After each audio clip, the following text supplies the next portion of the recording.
Hi అండి. Blouse పెళ్లి కూతురిది చూసారు కదా, వర్క్ అయితే వాడేస్తాడు. నేను డోరీస్ పెట్టి హ్యాండ్స్కి డోరీస్ చూసారు కదా, చాలా బాగున్నాయి. హ్యాండ్స్ కూడా పూసలతో లేస్ తెచ్చేయమన్నారు, లేస్ తెచ్చేసాను. చూసారు కదా, చాలా బాగుందండి.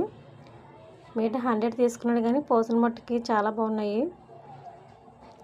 చూసారు కదా, ఫ్రంట్ మొత్తం కూడా ఫ్రిన్స్ కట్ పెట్టి కుట్టమన్నారు. చిన్నది మోడల్ పెట్టాను, బాగుంది కదా, మోడల్ బాగుంది కదా, ఇప్పుడు ట్రెండ్ అవుతుంది అనేసి ఆ మోడల్ పెట్టాను. ఫ్రిన్స్ కట్ పెట్టి కుట్టమన్నారు, కుట్టాను. ఇది కూడా ఫంక్షనల్ ఏనండి. ఆ డోరీస్ నేనే థ్రెడ్తో తయారు చేశాను. చూసారు కదా, వర్క్ అయితే ఇస్తాడు వాడు. నేను ఫ్రిన్స్ కట్ పెట్టి స్టార్ నెక్ పెట్టమన్నారు, స్టార్ నెక్ పెట్టి కుట్టాను. ఈ లేస్ కూడా వేయమన్నారు, లేస్ వేసాను పూసలతోటి. చూసారు కదా, పూసలతో లేస్ వేయబొత్తులకి బ్లౌజ్ కూడా చాలా అందంగా వచ్చింది.